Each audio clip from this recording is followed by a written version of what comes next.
বিশ্বনবী রহমাতুল লিল আলামিন ঘরের ভেতর বসে বসে কান্না করতেছেন। প্রভু গো, তোমাকে আমার সামনে যদি কেউ খারাপ কথা বলে আমি মুহাম্মদ সহ্য করতে পারি না। জিবরাইলকে যদি কেউ গালি দেয় আমি সহ্য করতে পারি না। এই কথা ভেবে ভেবে বিশ্ব নবীর চেহারাটা মলিন হয়ে গেল। দুই চোখ দিয়ে অশ্রু টপ টপ করে পড়তেছে, দাড়ি মোবারক ভিজিয়ে যাচ্ছে। নবীজির কান্না থামতেছে না, নবীজি কান্না করতেছেন। মহান আল্লাহ জিবরাইলকে ডাক দিয়ে বলে, জিবরাইল রে, ও জিবরাইল, আর দেরি করো না, আর দেরি করো না। আমার নবী রহমাতুল লিল আলামিন, আমার নবী ঘরের ভেতর বসে বসে কান্না করতেছে। আমার নবীর কান্না আমি সহ্য করতে পারি না। জিবরাইল গো, যাও, চলে যাও আমার নবীর কাছে, আমার নবীকে সালাম দাও আর আমার নবীকে সান্ত্বনা দাও। আমার নবী যদি কান্না না থামায় আমি মহান আল্লাহ সহ্য করতে পারছি না। জিবরাইল রে, যাও যাও, চলে যাও। আমার নবীর চোখের পানি জমিনে পড়ার আগে তুমি হাজির হয়ে আমার নবীকে সালাম দাও। আমার নবীর চোখের ফোঁটা, এক ফোঁটা পানি যদি এই জমিনে পড়ে জমিন থরথর করে কাঁপবে, আমার আরশে আজিম পন্ত মলিন হয়ে যাবে। জিবরাইল রে, যাও যাও, চলে যাও, আমার নবীকে সালাম দাও। জিবরাইল আলাইহিস সালাম আসলেন। আসসালামু আলাইকা ইয়া রাসূলুল্লাহ। নবী গো, মহান আল্লাহ আমাকে পাঠাইছেন আপনার কাছে। হুজুর, মহান আল্লাহ কসম করে বলতেছেন, ওয়াদ-দুহা,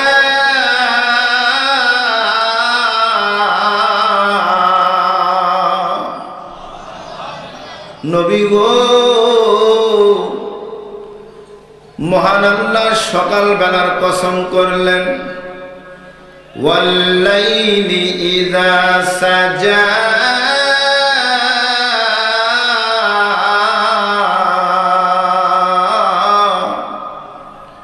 নবীজি রাত্রি যখন গভীর হয় সেই গভীর রাতের কসম করে বললেন আপনার রব। হুজুর, আপনি চিন্তা করিতেছেন আপনার রব আপনাকে ভুলে গেছে। আপনি কান্না করতেছেন আপনার রব আপনাকে ভুলে গেছে। নবী গো,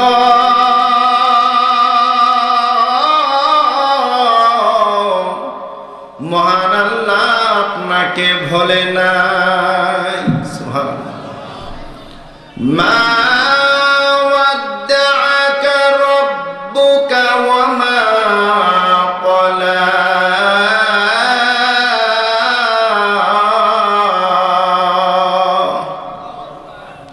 নবীজি, আপনার রব আপনাকে ভুলে নাই, ত্যাগ করে নাই, আপনার প্রতি অসন্তুষ্ট হন নাই। সুবহানাল্লাহ।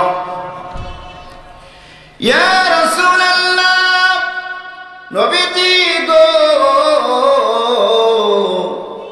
আপনি কান্না থামান, আপনার কান্না আপনি বন্ধ করুন।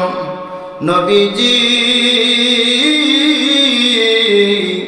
আপনি যদি কান্না না থামান নবী গো, আরশে আজিম মলিন হয়ে যাচ্ছে, সমস্ত ফেরেশতাগুলো কান্না করতেছে, আসমান জমিন যেন নীরব হয়ে যাচ্ছে।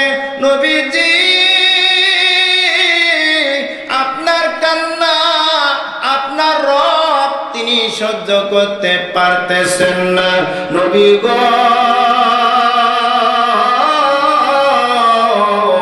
আপনার রব আপনাকে ভোলে না।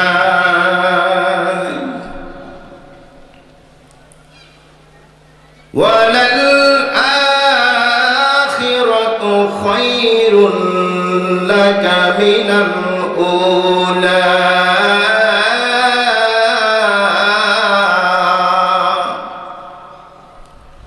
নবীজিকে বলা হচ্ছে, ইয়া রাসূলুল্লাহ, এই দুনিয়ার চাইতে আখিরাত আপনার জন্য উত্তম। সুবহানাল্লাহ। এই দুনিয়ার সুখ শান্তির চাইতে আখিরাত আপনার জন্য উত্তম। নবীজির সাহাবী আব্দুল্লাহ ইবনে মাসউদ নবীজির খিদমত করতেছিলেন।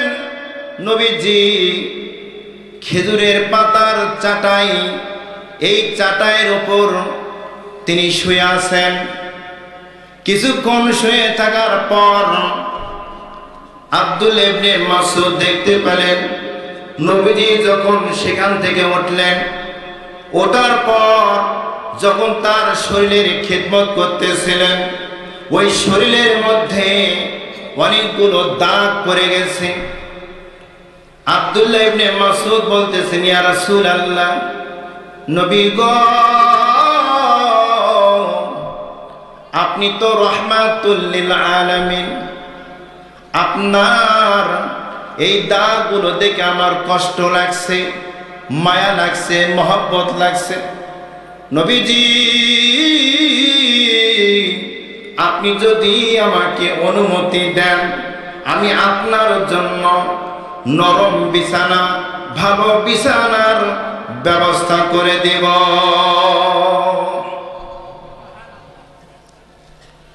নবীজি বলেন, আব্দুল্লাহ ইবনে মাসউদ রে, আমি হলাম মুসাফির। ওই মুসাফিরের ন্যায় কোন একজন ব্যক্তি এই বগুড়া থেকে ঢাকার উদ্দেশ্যে রওনা দিয়েছে পায়ে হেঁটে। হাঁটতে হাঁটতে ক্লান্ত হয়ে গেছেন, কোন এক গাছের নিচে গাছের সঙ্গে পিঠটা লেগে দিয়ে বিশ্রাম নিচ্ছেন। সেখানে কিছুক্ষণ আরাম করার পর আবার তার গন্তব্যস্থান ঢাকার উদ্দেশ্যে রওনা দিতে হয়। কথা বলেন ঠিক কিনা? আব্দুল্লাহ ইবনে মাসউদ রে,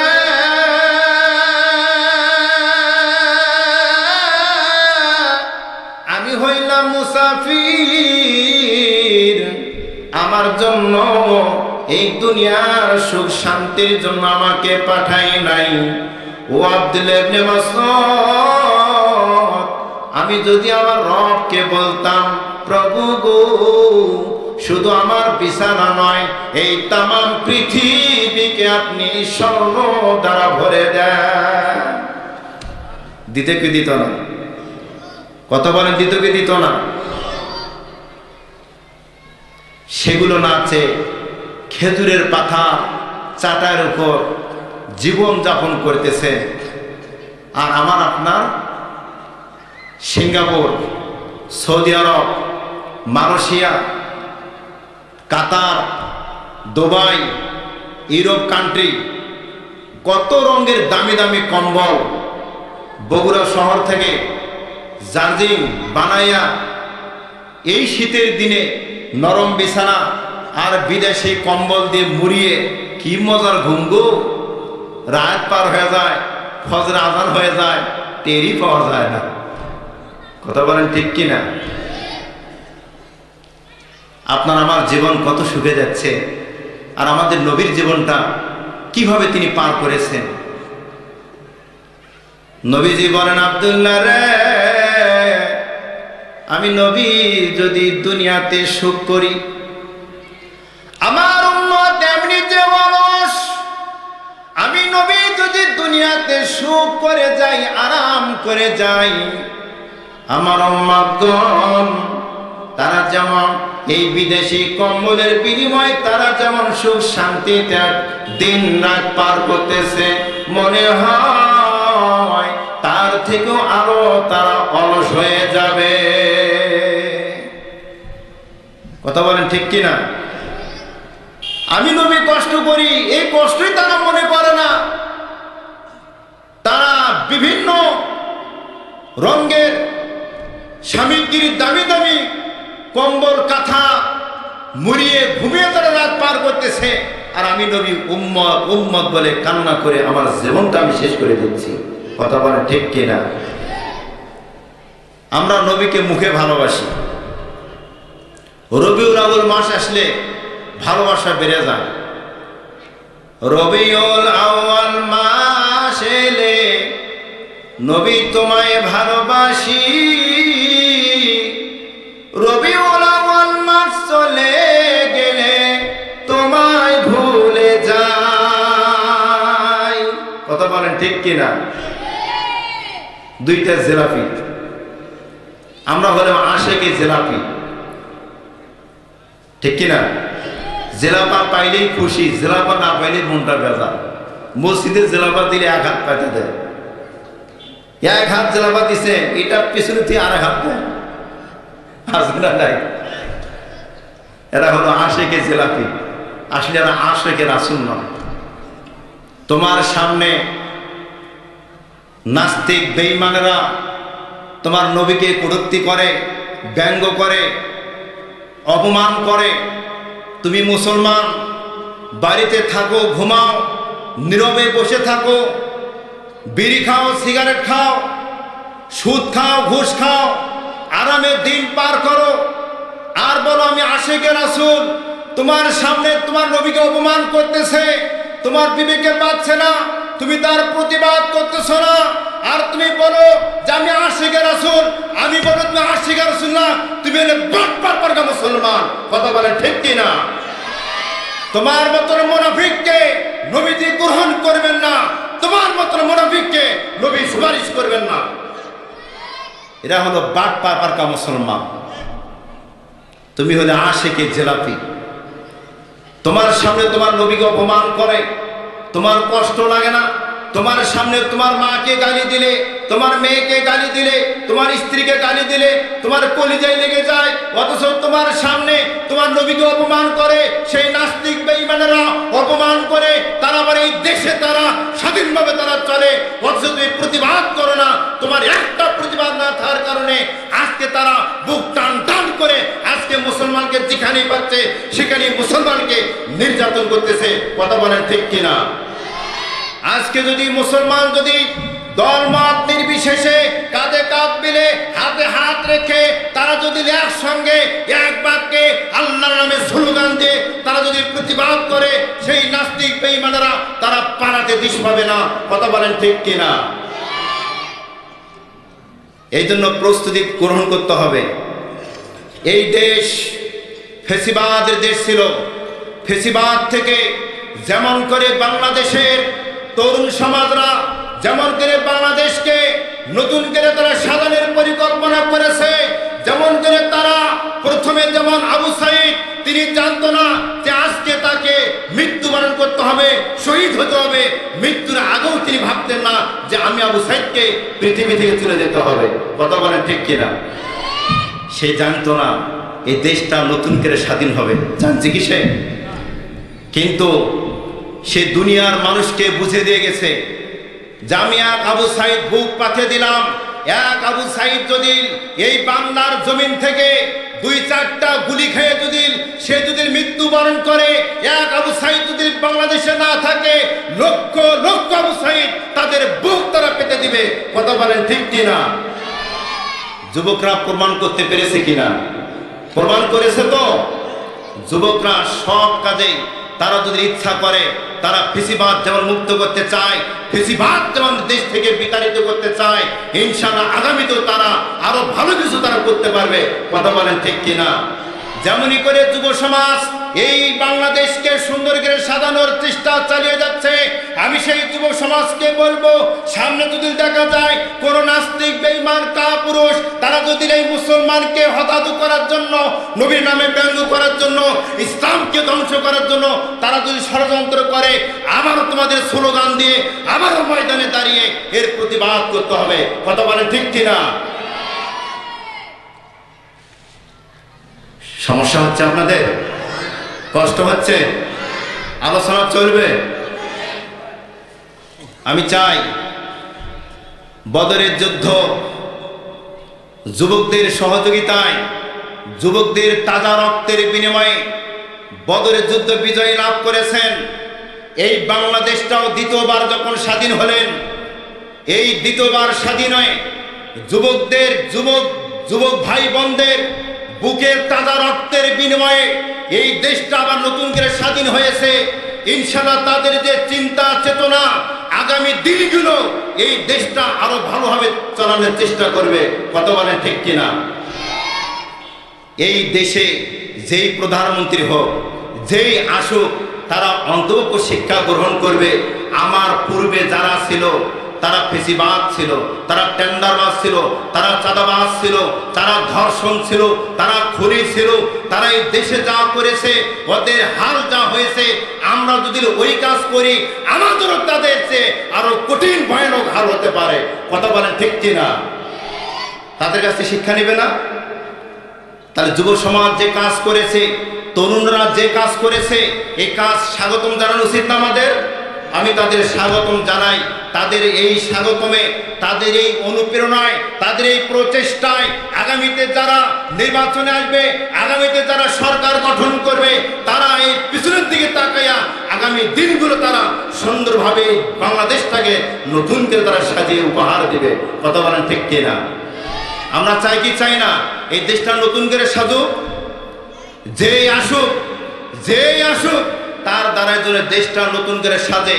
কমপক্ষে বাংলাদেশ থেকে টেন্ডারবাজ, চাঁদাবাজ, খুন, সুদ, ঘুষ, মদ, জুয়া, জিনা, ব্যভিচার এগুলো যেন বিতাড়িত হয়ে যায়। কথা বলেন ঠিক কিনা? তাদের মাধ্যমে যেন এই বাংলাদেশে ইসলাম প্রতিষ্ঠিত হয়, এটাই আমরা তাদের কাছে চাই। লিল্লাহে তাকবীর, লিল্লাহে তাকবীর। কষ্ট হচ্ছে ভাই আপনাদের? আলোচনা চলবে তো?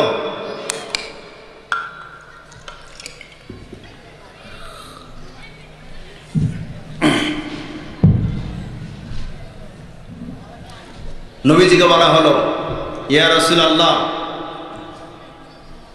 এই দুনিয়ার চাইতে আপনার জন্য আখিরাত উত্তম। এই জন্য দুনিয়ার সুখ শান্তি তিনি চান নাই। তিনি দুনিয়াতে কষ্টে দিন যাপন করে তার উম্মতদেরকে বুঝিয়ে দিয়ে গেছেন, তোমরা যদি আমার বন্ধু হতে চাও, তাহলে তোমরা তোমাদের জীবনকে নতুনকে তোমরা সাজিয়ে নাও। সুবহানাল্লাহ। কর নিজেরা যদি পরিবর্তন না হন, আল্লাহ আপনাকে পরিবর্তন করবেন না। নিজে যদি পরিবর্তন হন, আল্লাহ আপনাকে পরিবর্তন করবেন। বললেন কে? এই কুরআনুল কারীম সূরাতুল রাআদ আয়াত নম্বর 11 আল্লাহ তাআলা বলেন, ইন্নাল্লাহা লা ইউগাইয়িরু মা বিকাওমিন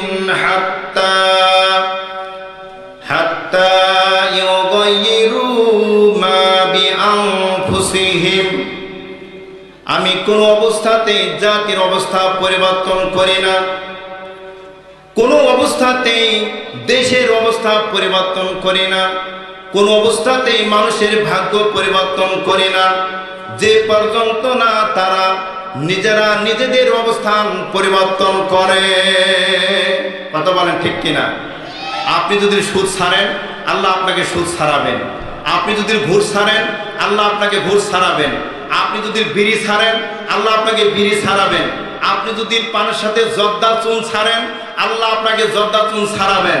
আপনি যদি না ছাড়েন, আল্লাহ আপনাকে ছাড়াবেন না। কথা বলেন ঠিক কিনা? আপনি যদি 5 ওয়াক্ত নামাজ পড়েন, আল্লাহ আপনাকে নামাজ পড়াইবেন। আপনি যদি 5 ওয়াক্ত নামাজ না পড়েন, মসজিদে না যান, আল্লাহ আপনাকে মসজিদে নিয়ে যাবেন না, আল্লাহ আপনাকে নামাজ পড়াবেন না। কথাটা বললেন কে? জোরে বলেন কে? আরো জোরে। জোর হলো না? সন্দেহ হয়? নিজে পরিবর্তন হলে আল্লাহ আপনাকে পরিবর্তন করবেন। আপনি যদি নিজেকে মানুষ যদি না বানান, আল্লাহ আপনাকে মানুষ বানাবেন না। এই জন্য নিজেকে পরিবর্তন হতে হবে। তরুণরা যেমন তার দেশকে নতুন করে সাজানোর জন্য পরিবর্তন করলেন, তেমনি করে নিজেদের আমলকে পরিবর্তন করতে হবে, নিজেকে একটা সুন্দর মানুষ বানাইতে হবে। তাহলে আপনি কি হবেন? উলাইকা হুমুল মুফলিহুন।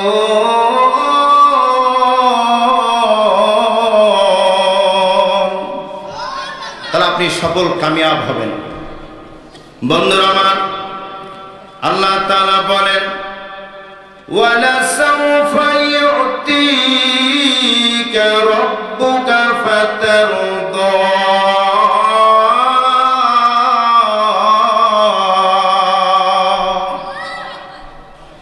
আলাম ইয়াজিদকা ইয়াতীমান ফাআওয়া।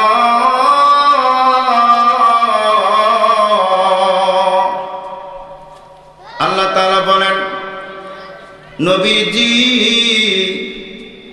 অতি তাড়াতাড়ি আপনাকে এমন একটা জিনিস উপহার দেব যা পেয়ে আপনি সন্তুষ্ট হবেন, খুশি হবেন।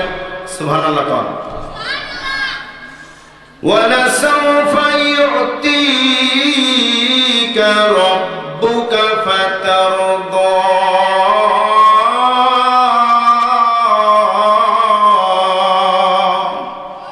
অতি তাড়াতাড়ি আপনাকে আপনার রব আপনাকে যে জিনিসটা দিবেন তা পেয়ে আপনি সন্তুষ্ট হবেন।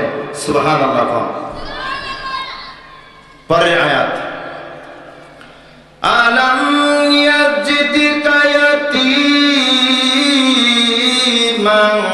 ফাআওয়া।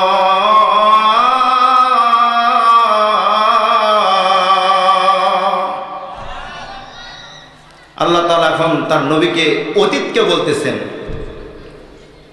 নবীজি আপনি থামেন। এতক্ষণ 2 বার কসম করলেন, 3 বার তাকে সান্ত্বনা দিলেন। এখন এই 6 নম্বর আয়াতে আল্লাহ তাআলা তার নবীর অতীতকে স্মরণ করে দিচ্ছেন, নবী গো আমি কিন্তু আপনাকে এতিম পাইছি, অতঃপর আপনাকে আশ্রয় দান করেছি। সুবহানাল্লাহ। কি পাইছেন? এতিম।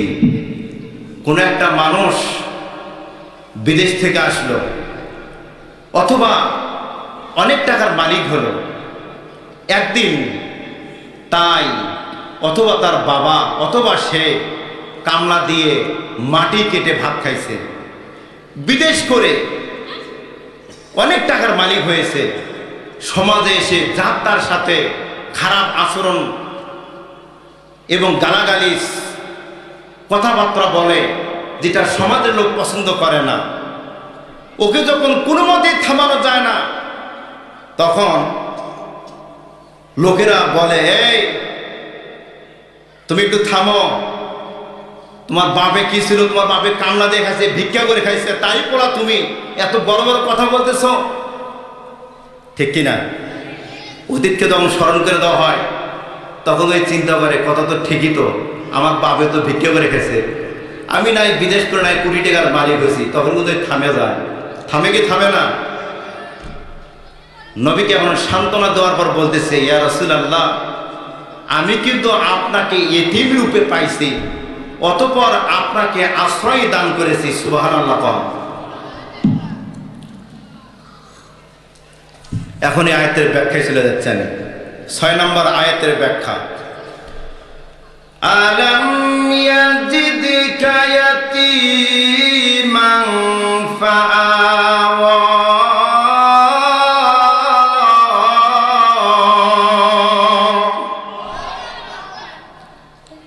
ইয়া রাসূলুল্লাহ আমি আপনাকে এতিম রূপে পেয়েছি, অতঃপর আপনাকে আশ্রয় দান করেছি। নবীজি তার বয়স প্রায় 6 বছর। কত বছর বয়স? 6 বছর। নবীজি তার খেলার সাথী ভাইদের খেলাধুলা দেখতেছেন। তিনি খেলাধুলো করেন নাই, দাঁড়িয়ে দাঁড়িয়ে খেলা দেখছেন তার অন্যান্য সাথী ভাইরা কিভাবে খেলে। অতঃপর ওই সাথী ভাইদের বাবা মা তারা এসে কোলে উঠে নিয়ে আদর করে, সোহাগ করে। সাথী ভাইদের বাবা তাদের সাথী ভাইদেরকে কোলে উঠে নিয়ে আদর করে, মহব্বত করে, সোহাগ করে। আপনি যেমন আপনার আদরের সন্তান ছেলে কিংবা মেয়েকে হাটে থেকে বা কোথায় থেকে আসলে আপনার ছেলে কিংবা আপনার মেয়েকে দেখা পাওয়া মাত্রই আব্বু নেন কি নেন না, কোলে নেন না আপনি? বাবা তুমি কেমন আছো বলেন তো, সোহাগ করে বলেন। যেভাবে আপনি বললে আপনি শান্তি পান, বাবা আপনার সন্তান শান্তি পায়, এরকম আপনি করেন। এই দৃশ্যটা আমাদের নবী মুহাম্মদ রাসূলুল্লাহ সাল্লাল্লাহু আলাইহি ওয়াসাল্লাম তিনি দেখতে পেলেন। তার সাথী ভাইদেরকে তার বাবারা এসে কোলে উঠে নিয়ে গালে ও গালে চুমা দিচ্ছে আর আদর করতেছে, সোহাগ করতেছে। নবীজির এটা দেখে তার মনে কষ্ট লাগলো। তার বাবার কথা মনে করে করে তিনি এক পাহাড়ের পাদদেশে গিয়ে একটা সাইটে গিয়ে বসে বসে তিনি কান্না করতেছেন। নবীজির বয়স তখন প্রায় ছিল 6 বছর। মুফাসসিরিনে কিরাম বলেছেন নবীজির জন্মের আগেই তার বাবা মৃত্যুবরণ করেছেন। নবীজি তার বাবাকে 2 চোখে কোনোদিন দেখেন নাই, কোনোদিন শোনেনও নাই যে তার বাবা মারা গেছে। তাকে বলা হয় নাই যে মুহাম্মদ তোমার আব্বা মারা গেছে। বন্ধুরা আমার, একটু দিলটা নরম করে দিবেন। দিলটা নরম করে দিয়া এই কানটা খুলে এই কথাগুলো একটু শোনার চেষ্টা করবেন। নবীজি বসে বসে মাথা নিচু করে দিয়ে কান্না করিতেছেন। 2 চোখের পানি দিয়া তার বুকটা ভিজিয়া যাচ্ছে, হাঁটু ভিজাইয়া যাচ্ছে। প্রতিবেশী একজন মহিলা ওই দিক দিয়ে যাইতেছেন, দেখতে পেলেন মুহাম্মদ সেখানে বসে বসে কেন জানি কান্না করতেছেন। মহিলা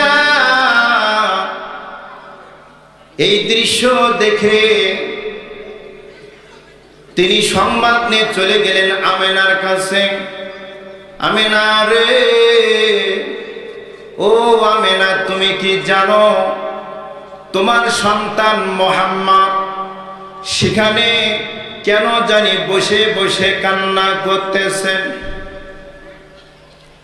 মা ডেকে বলে, না গো, জানি না আমার সন্তান মুহাম্মদ সেখানে কেন বসে বসে কান্না করে। কোথায় গো, দেখে দাও আমার সন্তান কোথায় বসে বসে কান্না করে। মা আমেনা এক দৌড় দিয়া নবীজির কাছে চলে আসলেন। নবীজি মাথা নিচু করে দিয়া হাঁটুর সঙ্গে কপালটা ঠেকে দিয়ে কান্না করতেছে।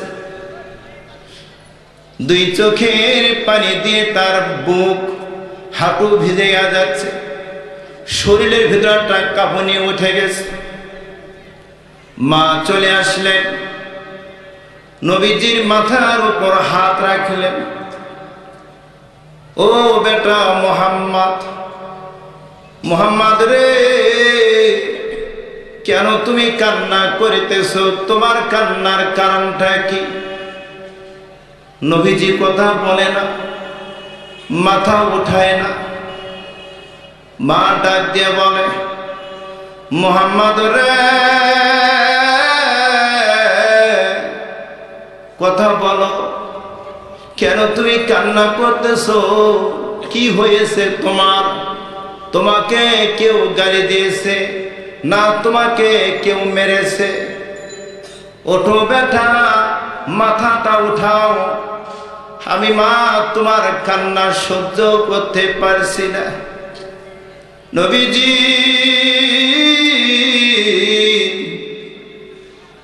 দুই চোখের পানি ছেড়ে ছেড়ে কান্না করতেছেন, আর মাথাটা মায়ের দিকে তাকাইয়া উঠাইলেন। মায়ের দিকে তাকাইয়া আছে। মা সন্তানের চেহারা দিকে তাকাইয়া দেখলেন নবীজি কান্না করতে করতে তার দুইটা চোখ লাল হয়ে গেছে। মুহাম্মদ বলে, মা গো, আমাকে কেউ গালি দেয় নাই, কেউ আমাকে মারে নাই। মা বললেন, বেটা কি হয়েছে তোমার? কেন তুমি এখানে বসে বসে কান্না করতেছো বলো? আমি মা সহ্য করতে পারছি না, তোমার চোখের পানি আমার সহ্য হচ্ছে না। বেটা রে, আমি মা তোমাকে আমার জীবনের চাইতে তোমাকে আমি বেশি ভালোবাসি। সুবহানাল্লাহ। নবীজি বললেন, মা গো, আপনি জানতে চেয়েছেন আমি কেন কান্না করতেছি? মারা,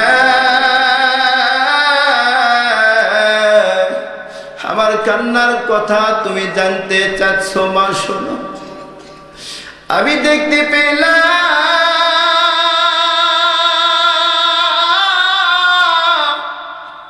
আমার খেলার সাথী ভাইরা খেলাধুলা করার পরে তাদের বাবা এসে তাদেরকে কোলে উঠে নিয়া আদর করে, সোহাগ করে, কপালে চুম্মা দেয়।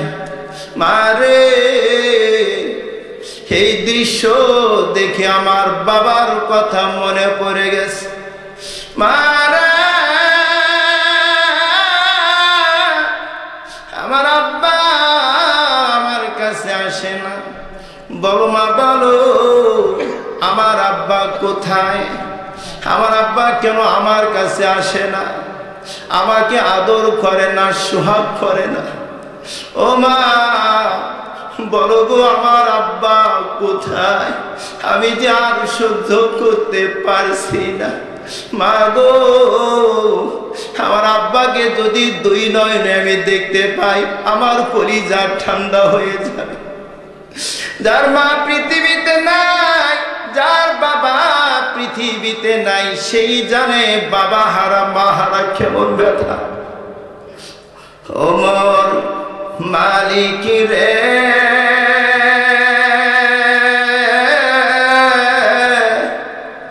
বাবার মতন বন্ধু কেহ নাই। ওমর মালিক রে,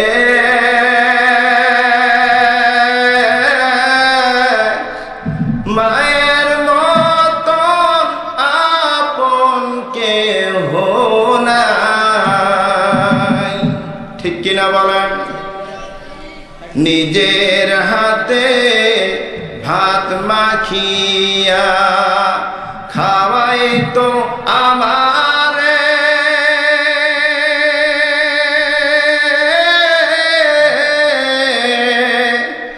মায়ের মুখে তাকিয়া দেখি আসেন অনাহারে। ঠিক কিনা?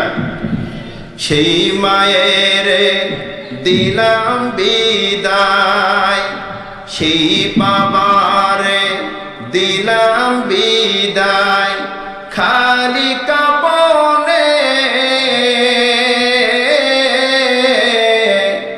বাবার মতন বন্ধু কেহ নাই। ওমর মালিক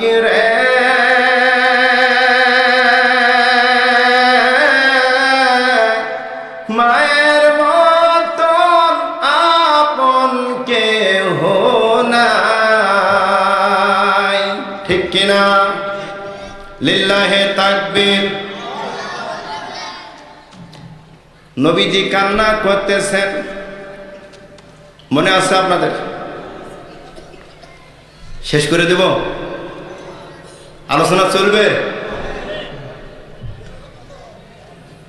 বন্ধুরা আমার ভাই আসছে এবং রাত তো অনেক হয়ে গেছে, বুঝিনি তো, মূল আলোচনায় কেবল চলে আসলাম। আমাকে আলোচনা সংক্ষেপ করতে বলেছে, অনেক রাত হয়ে গেছে। আমি যদি বলি তাহলে যিনি নরসিংদী থেকে আসছেন আমার বন্ধুবর, যিনি প্রধান মেহমান, ব্যাটারি চার্জ দিয়ে বসে আছেন, খালি চলবে আর চলবে। আমি যদি সব বলি হে বলবে কোথায়, ঠিক কিনা? অতএব আমার আলোচনা আমি এখানে শেষ করে দেবো ইনশাআল্লাহ, কারণ মেহমানকে বসে রেখে কথা বলাটা ঠিক না।